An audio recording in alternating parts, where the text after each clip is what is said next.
Mr. President, if I could just start with a very simple question.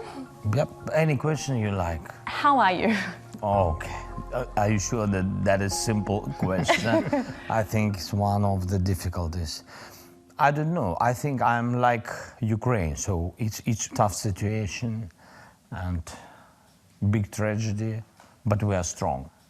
With a strong spirit, ready to fight for us, just for our families, for people, for country, for everything what belongs especially to us.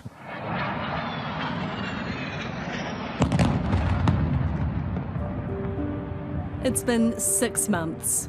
6 months of unadulterated hell for Ukraine. Whether you're the survivors in Kiev, the capital that staved off an invasion, even blowing up its own bridges to stop the Russian tanks. People trying to pretend things are normal, willing them to be so, despite being surrounded by reminders it's anything but. Or if you're the scarred, in towns like Bucha and Irpin, these were the front lines caught in the crossfire. Once idyllic places to raise young families, now Bucha will always be synonymous with war crimes, torture, rape, execution and mass graves.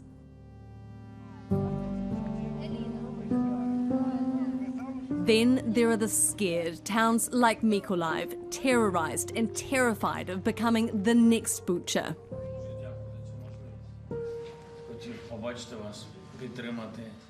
The survivors, the scarred and the scared, weighing on one man more than most.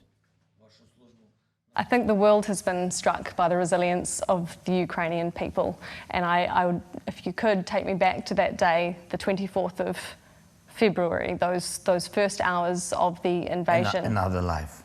Another lifetime ago. Take me back to those first moments, how you piece them together, how you remember them.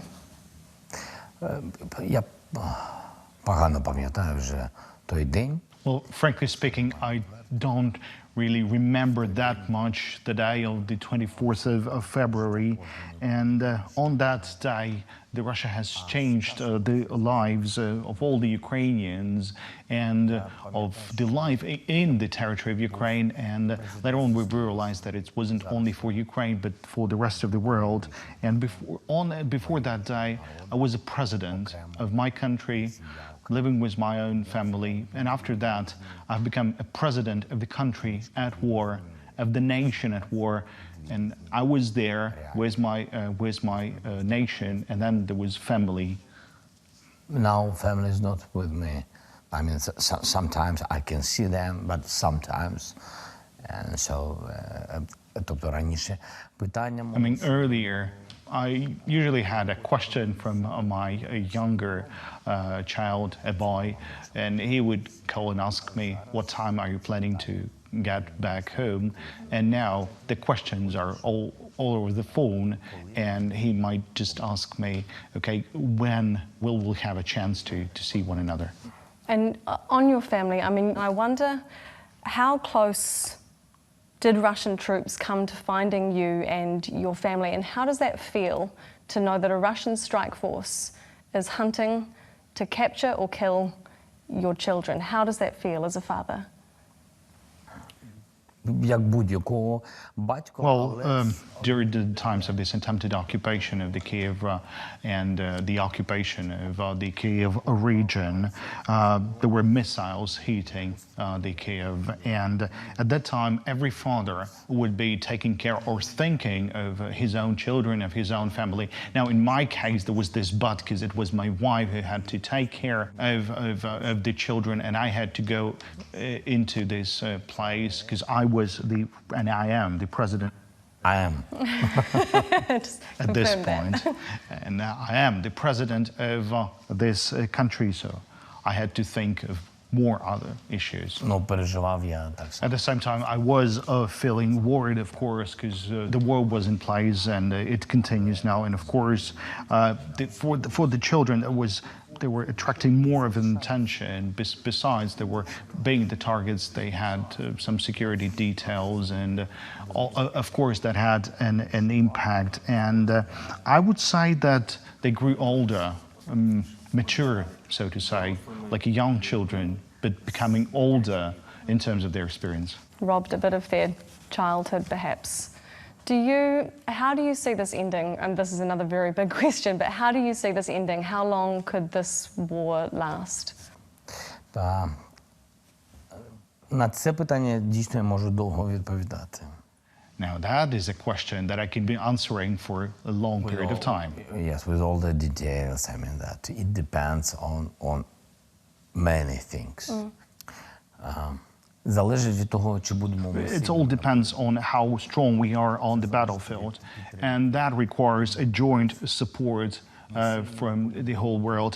And we'll also be strong when Russians will be weak, meaning that when we will receive the support in terms of the weapons and all other types of support for us, we will not have the situation when Russian forces are having 10 or 20 times more of the personnel or the weaponry, when there will be sanctions imposed against the Russian Federation, when there will be further support and financial support to Ukraine, when Russia would feel isolated, when there would be no visas for the Russian citizens, when the leaders of the foreign countries would not be meeting with the Russian leadership, when Russia would feel as if they're left alone, because there's something that the Russian leadership is afraid. So when will have all these strengths, then it would allow us to finish the war, to have this war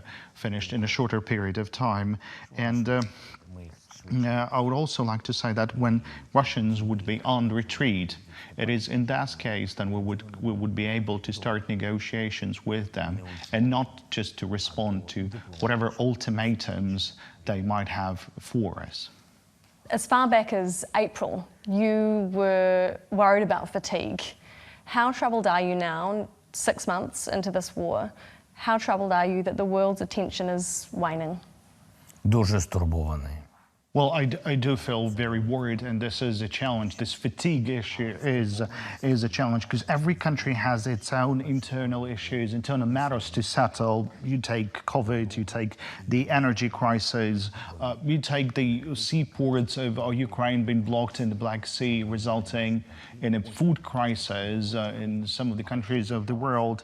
Now, Russia is attempting to switch the attention of the many countries in the world to some other issues, to some other challenges, and that's the part of Russia's hybrid tactics by switching to the other problems. And I mean, if the country is located far away from Ukraine, as in the case of New Zealand, we do grateful for the support they are providing, but still, I mean, they are located far away, so they might think that it's a far away issue, but still, we're not willing to have this war spreading on other territories as this could easily happen. And that is why it's important that we receive the support. It's important to end this here and now, because the war would be spreading like a cancer.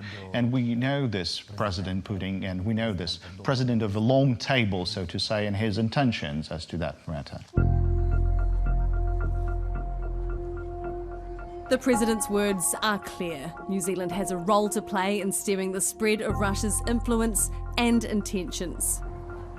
New Zealand's offered support, but is it enough? To help answer that question, I would meet New Zealanders on the ground in Ukraine, fighters and aid workers, as well as Ukrainians desperately seeking to come to Aotearoa and escape the atrocities of Putin's unconscionable invasion. World, help us. That is exactly what we need.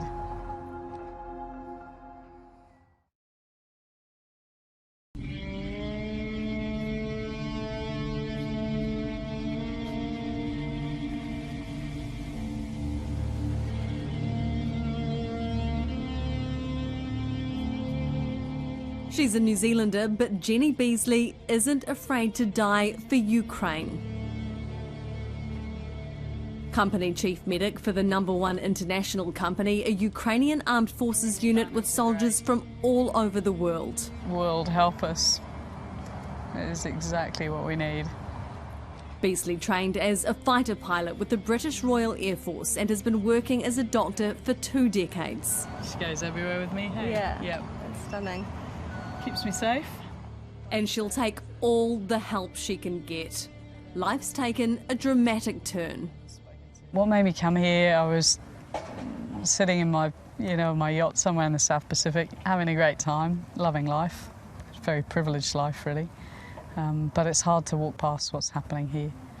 Just this shock. You know, even when you you must have noticed when you talk to people, just everyday people, Ukrainians are really shocked that this ever happened. You know, the reasons you come here all completely eclipsed by the reasons that make you stay, you know. Which for me obviously is that brotherhood with my colleagues, my comrades in arms, and my unit. And just what you experience here, and you realise that there's so much need here, really. You have lost some of these brothers in arms as well, the people that keep you here. Yeah, we've lost 5 guys from our unit, and it was really tough because we're not a huge unit, and to lose those 5 guys was really difficult for people. She's philosophical about her own fate. I've obviously thought about death a lot and rationalised, how I feel about sort of putting my life on the line, and because there's a very real chance that I'll die or one of the other guys will die. And I'm really, for myself, I'm very comfortable with that. I've had a, pretty full and crazy and very enjoyable and privileged life already, and I guess it makes me a little more relaxed with the possibility that it might all end very soon. But it's just luck, really. With artillery, it's either going to hit you or it isn't. What can you do?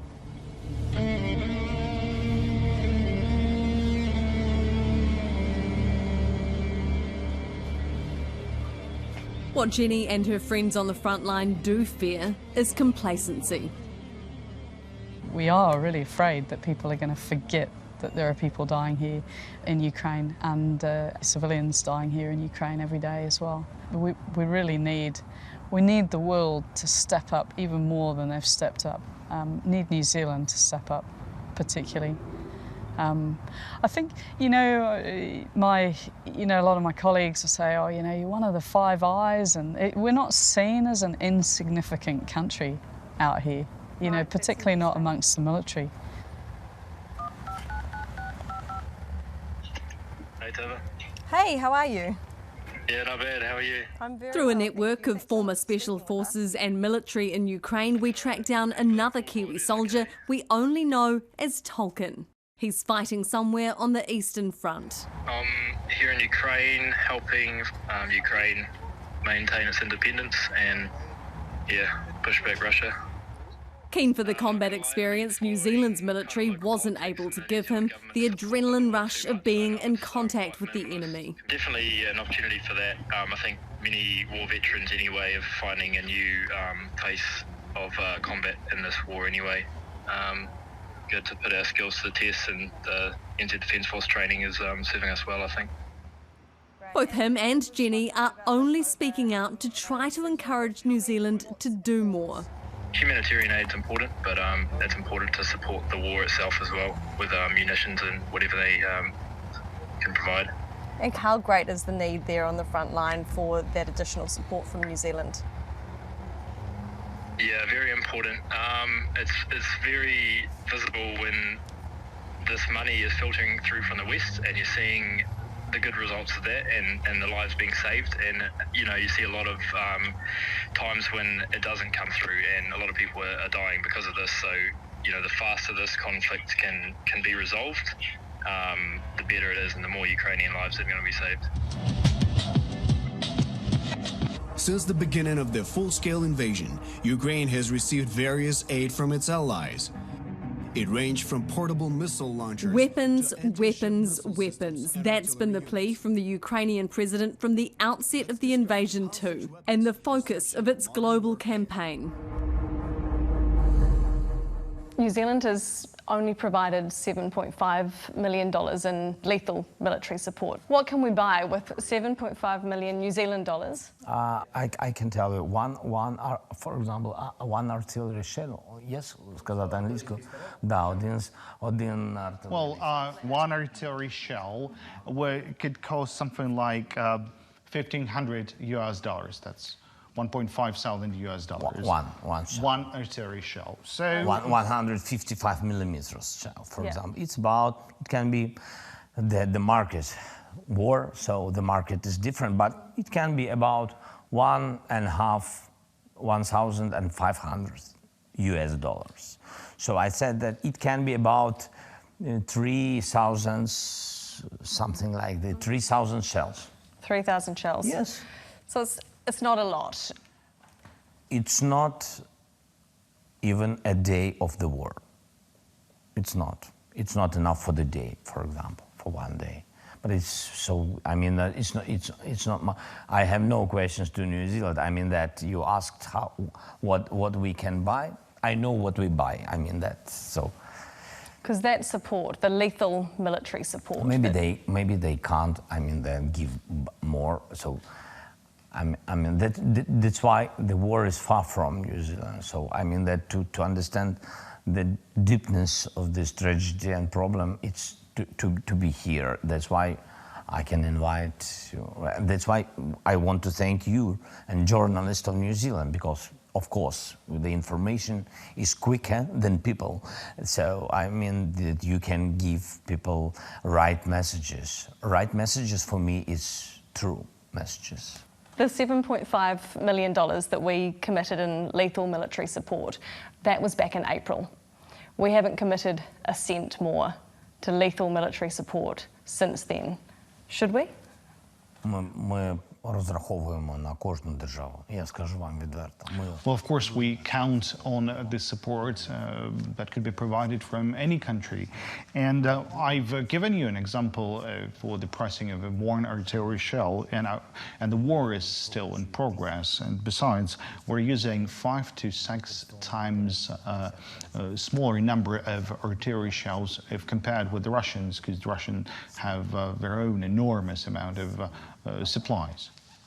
We have sent military personnel as well who are helping with training and intelligence support for Ukraine. Our elite SAS Special Forces soldiers, they are some of the best in the world. Could they help in any capacity inside or outside Ukraine? На території Прибалтики. Well, on the territory of the Baltic countries, your personnel, your experienced personnel, it did engage in the training for our men and women, and hopefully this training mission would continue. These are our Special Forces soldiers. Are they helping with training? Yes. We have New Zealand SAS soldiers supporting the war in Ukraine. Тож ми маємо спеціалістів ССО. I have information from our soldier that you have these high-level people, I mean that, and they already gave help and training missions on the territory of Baltic countries to our people. Right. Can you tell me any more about their operations, how many there are or where they're based exactly? It was about, I think, 20 people. It was about 20 people. And are they still there? Вони все ще I don't know. Тобто у нас з багатьох держав. Well, we're not spreading too much of details on that, but we do have experts from Special Operation Forces or some other military experts coming and training our personnel on the territory of our partner countries. They're training and conducting military operations and doing some demining. And we are very grateful to our partners for organizing those training missions. Because their skills are so advanced, are those the types of soldiers you would want helping Ukraine, the elite SAS soldiers, you want them? Well, we have a lot of training missions, and our military are in close contact, and I believe they have a very clear understanding as to how to proceed with those training missions. So that's a yes, you would like our best guys to help if we could give them. Well, of course, we would be very grateful to any type of support coming.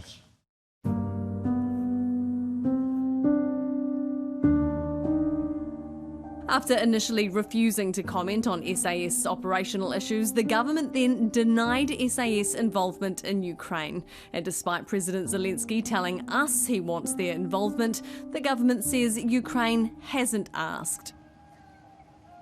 Kiwis on the front line just wish our government would listen to Ukraine's government, listen to its needs.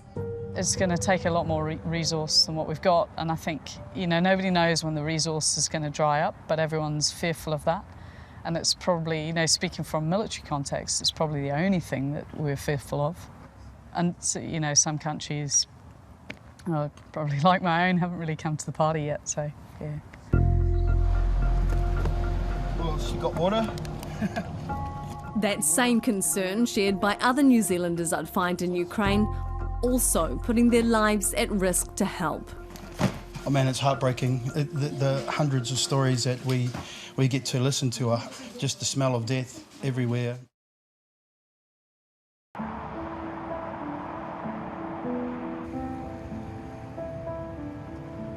Ukraine's beauty belies its hurt, travelling south from Kiev towards the front line. At first marvelling at the sunflower fields stretching forever before recognising the global sunflower oil shortage because the wars prevented their harvest. In Mykolaiv, a strategically critical town connecting the capital to the port in Odessa, residents queue for food parcels. A little help goes a long way. Some water in there, got some ravioli. Owen Pormana was a 501 deportee, a drug addict in and out of prison. Now he's here, his life reset by helping others with theirs. Oh man, it's heartbreaking. The hundreds of stories that we get to listen to are it's hard to process sometimes. I mean, like just the smell of death everywhere. But it'll also be beneficial if you buy that back. Owen's hooked into a network of missionaries, the Great Commission Society, run by Brit Tony Anthony. We brought over a little over 2,000 tonnes of food. It's been great the last 200 tonnes to have the RT boxes. And we are only really operating in the east and the south in the war zone. And only 2 days ago, we were about 500 metres from the Russians. In actual fact, we were glad we were stopped by the Ukrainian soldiers who came out with their guns pointing right at us. And because they were wondering, what are you doing here? They were trying to understand, who are we? And when they were sure that we were just missionaries, they said, you're crazy, what are you doing? What should the New Zealand government be doing to help? We've put out for the needs of, especially medical now, maybe an outreach of more food supplies that we can actually buy here in the Ukraine. It makes sense to actually invest into the Ukraine instead of actually getting these boxes shipped in from other places. It would make sense for us to try and shop locally on products they actually want to eat. But the medical needs are great here at the moment. There's going to be a great need for even psychologists to come because, you've heard the sound of these sirens. They're relentless. Just outside of Kiev, we visit what was once a resort hotel. Now it's a medic HQ, Pirogov First Volunteer Mobile Hospital. We have cardiovascular, ACLS, so stuff that we would need on the ambulance in the front line. It's here we meet Jenny Mully, a combat nurse from LA. For Kiwis who might be like, oh, we're on the other side of the world, we can't help, we feel useless, helpless, what do you say to them? 100% makes a difference in your saving lives. I mean, you can sleep better at night knowing that your contribution has saved the life of someone who's a daughter, son, husband, father of a frontline warrior. So please donate and help. Is he bleeding? Yeah, he's bleeding. Tourniquet him more. It's a small effort when compared to what Jenny does on the battlefield. Here she is operating on an injured soldier by the light of an iPhone. Okay, let me see.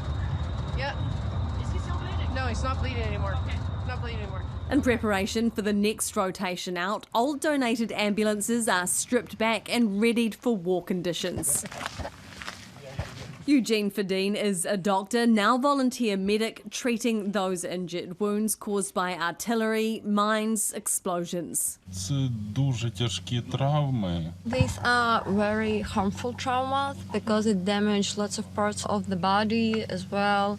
There are some damages and injuries from fire, so mostly these are critical issues. So why do you do what you do? Тому що я можу допомогти. Because he can help people and he can save someone's life. Do you get scared? Sometimes. It's medical volunteers like this that Kiwi Tenby Powell is teaming up with. The former Tauranga mayor, businessman and ex-soldier has been evacuating civilians from frontline towns. Look, many people would say, well, what is the point? If you can't bring people out in the thousands, what on earth are you doing bringing people out in ones, twos and fives? It still makes a difference. It makes, you know, in my mind, it makes something of a difference to the war effort because one of Putin's aims is a mass exodus of Ukrainian refugees into Western Europe. We've seen that, and that's exactly what he's looking to do. So in some way, it's a small, incremental, you know, war effort, but it's a huge event for the families to be reunited. And Tenby wants us to remember the war is already touching us all. It's part of the reason he's come here. We're going to see the effects of it, whether it's fuel prices at New Zealand fuel pumps or food in New Zealand supermarkets. It's going to continue. So I think we really do need to be involved in some way to help out. And look, you know, personally, you know, I was diagnosed with stage 4 prostate cancer. At the moment, I'm fit and I'm well and able to function here really effectively. But I'm only one blood test away from, you know, maybe needing new treatment. I hope not, but so I'm just doing it while I can.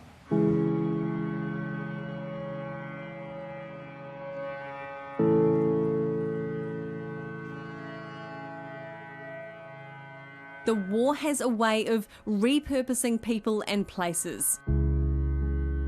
Closer is the heart of Eastern Europe's underground club scene. The nightclub, made up of old factory spaces, became a factory line during the invasion, making Molotov cocktails and sniper nets.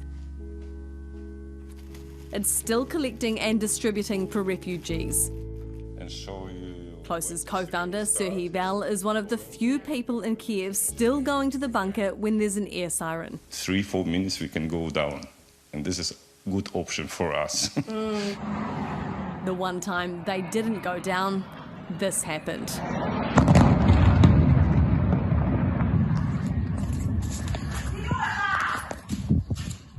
Тихо, не кричи, давай подъезд. On a diplomatic level, our officials have expressed outrage at the war and called for a de-escalation of the conflict, but they haven't taken the strongest step they can. Should New Zealand kick out the Russian ambassador to New Zealand or Russian diplomats that are posted in New Zealand? Well, the New Zealand have joined the sanctions policy, and we are grateful to the government of New Zealand for joining this sanctions policy. As for the Russian diplomats, of course, we would be happy if that would be the case, if Russian diplomats would be sent out of their country, because the more it happens around the world, the stronger we are, because it's all like steps in further isolation of Russia. Now, this is what would happen with you if you are going into war. I mean, so the people or in the countries would be turning away from you, from your society. So it's all part of the isolation. And this is just like an example of further blocking Russia, blocking visas being issued to its citizens, or considering Russia as a terrorist state or state sponsoring the terrorism. Joe Biden and Boris Johnson are among the world leaders who have called Vladimir Putin a war criminal. Our Prime Minister has stopped short of calling him a war criminal. Do you think she should call him for what he is? Я думаю, що це важливо для Well, I believe that it's her decision to be taking, and really it's important because it means a lot for the society, and a lot of societies are considering Russia as a state aggressor, as a terrorist state, and President Putin is considered as the leader of that terrorist state. So it's important, but it's her decision. It's the decision of the government to be taking. Yes. That's when I was going to New Zealand, move. It's also up to the government to decide whether to broaden the Ukraine special visa to extended families. I have a fear of losing them. And if something like that happens, I'll never forgive it to myself. Sorry.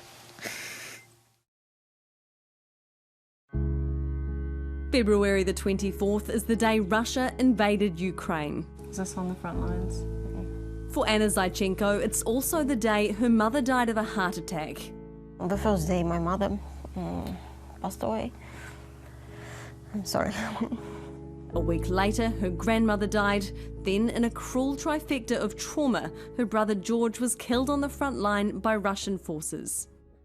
He was that type of guy that you meet and think he's like, the best mate ever. And he has a daughter? Yes, daughter. Her name is Olga. In Olga Zaichenko's small Kiev apartment, there's a shrine to her father. He'd retired from the military, planned to settle, but when the capital was attacked, he took Olga to safety and re-enlisted. She has not accepted it yet, and she cannot accept it, and still she has hope that maybe it was an error, a mistake, maybe he will return. When Anna tried to get Olga to New Zealand away from the war, their application for the Ukraine special visa was refused. Disappointing doesn't begin to cut it. Probably devastating more than disappointing. Every time the air raid sirens wail, and that happens a lot, Olga is overcome with panic. She wants to go to New Zealand very much because, first of all, it's safe there. Each time, even now, when she hears air alerts, she has anxious attack, like maybe a bit of panic, and she needs to take some pills in order to beat it and to cope it with it. And as well, her father wanted her, when the war started, her father wanted her to leave Ukraine to go to a safer place, and they always saw it at New Zealand. The Ukraine special visa was meant to help 4,000 Ukrainians. So far, just 289 have been accepted and made it to New Zealand. But now that will be disappointing to you. The government has the power to extend the visa. It promised it would consider it, but still nothing, leaving New Zealand-based Ukrainians fearing for their families. I have a fear of losing them. And if something like that happens, I'll never forgive it to myself. Sorry. I know it's not my fault, the war, and I know each of us can do things. So politicians can change laws to serve people. To save lives. And to save lives. Yes. That's when I was going to New Zealand, move. Tanya Zagrabelko's cousin Elena is like a sister to her. A sister left stranded in Ukraine with her son, denied visas. This war made me hollow. It made such a big... I don't know, I have so much pain and hate and anger and anxiety and all these feelings I never experienced before. If they're not alive and coming them here, then they're leaving them to die. That's true. Leave them, they die there. Bring them here, they'll have their lives here.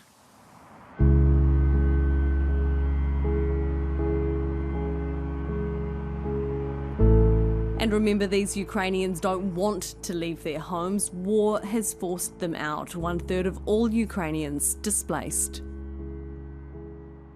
Are you grateful for the Ukraine special visa that New Zealand has put in place that helps connect Ukrainians with Kiwi Ukrainians?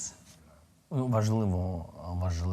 Well, that's one step more towards the Ukrainians, or in favor of Ukrainians, I would say, because it offers the capabilities, it offers the people with the possibility of making a choice.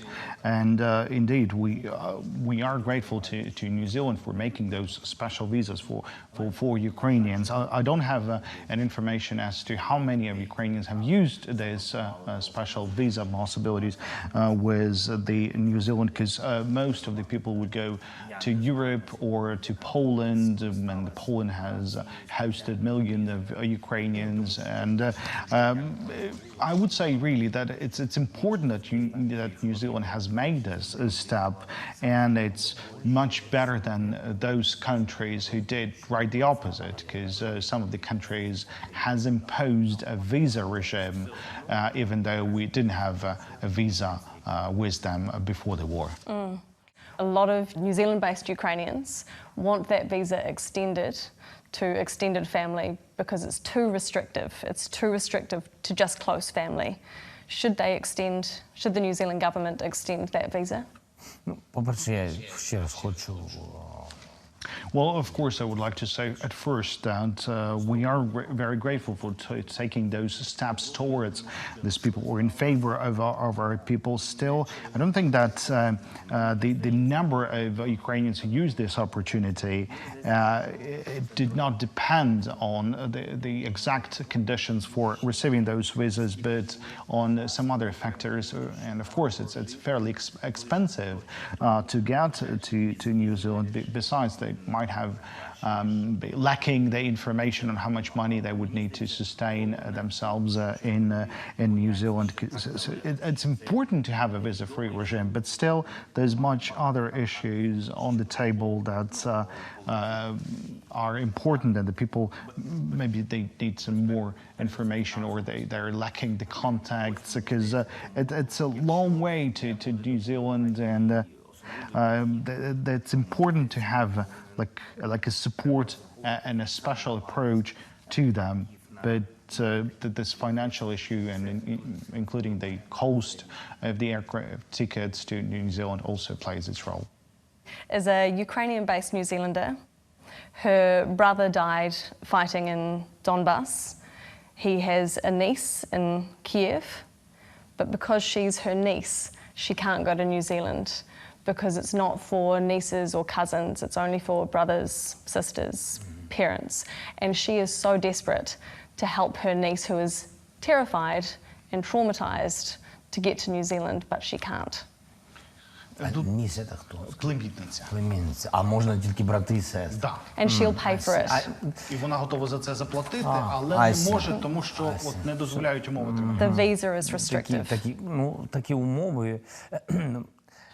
Well, of course, I would like to say that it's hard for me to criticize any of the steps taken by the foreign governments, and I know that the foreign governments, in some cases, they're taking the difficult decisions, and whenever they're taking decisions as to the visa regime, they're afraid of of a possible inflow of the people coming to their country. But I believe they shouldn't be afraid of an inflow of a significant number of Ukrainians to their countries because of, as I've said, this financial issues, the financial stability, the need of being sure about this. So maybe they shouldn't be that restrictive, considering that there is hardly a risk of a significant inflow of Ukrainians coming to New Zealand. From the Ukrainian government to ours, maybe the visas shouldn't be that restrictive. Next, what to do with the Russian diplomats in New Zealand and Zelensky on Putin. What would happen if you were alone in a room, no cameras, with Vladimir Putin? Я б точно використав би цю ситуацію.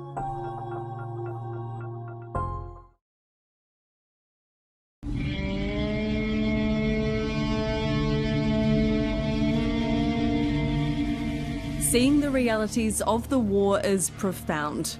It's why the Ukrainian president is so determined the world's media and world leaders see what's happening on the ground for themselves. Should Jacinda Ardern, our Prime Minister, have come to Ukraine?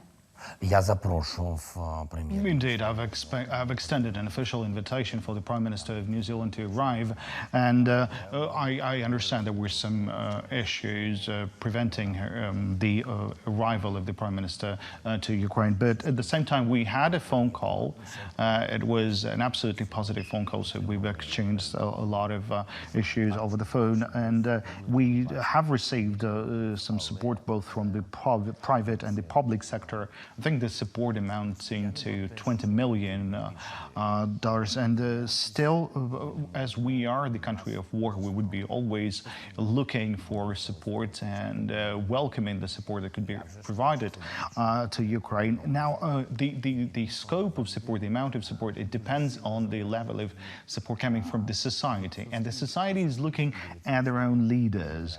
And the Prime Minister of Australia, when he came in, he voiced this support coming from his country, and he also said that New Zealand is offering the support to Ukraine, and we can feel it. But it's really important that the leaders of those countries would be able to come to Ukraine and see something with their own eyes, because that would allow them to have a profound understanding of what the needs of the people of Ukraine are at these hardship times. So she should come, Jacinda Ardern should come to Ukraine?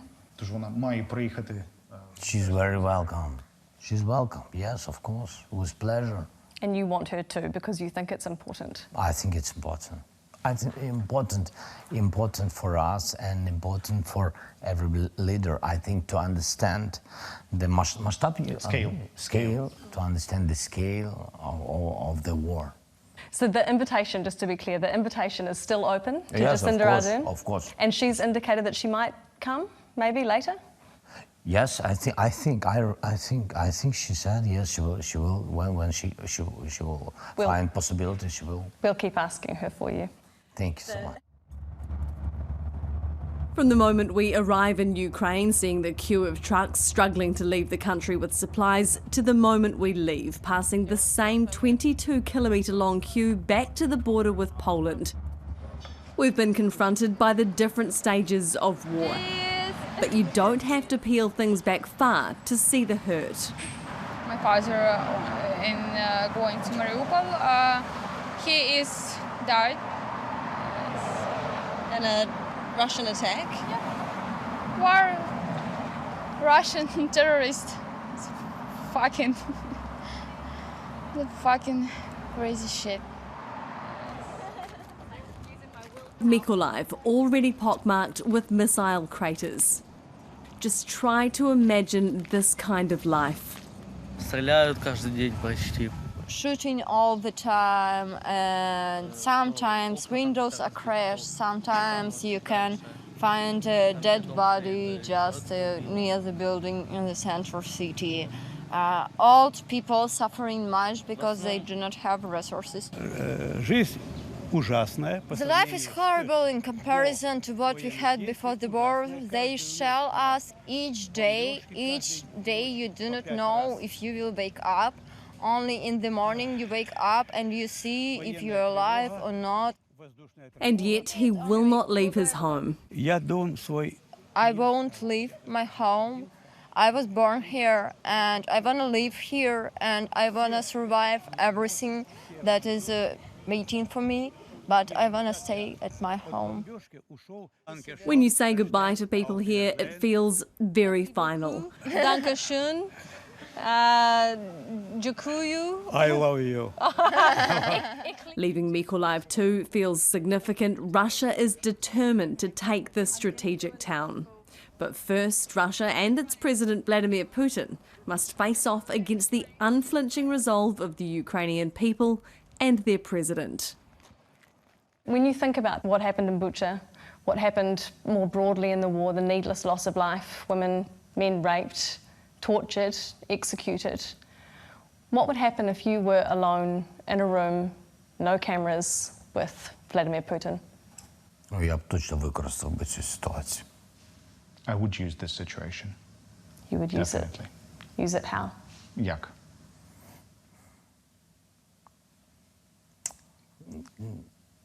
Не зовсім готовий сказати. Може, у мене буде така... Well, I don't think I'm ready to tell you how, but hopefully I would have this situation somewhere in future. And if that would be the case, I'm not willing to prepare the other side for, or what would be my response to that. I'm reading between the lines. Я читаю між строк. Зрозуміло, пане президент. Дякую. Thank you.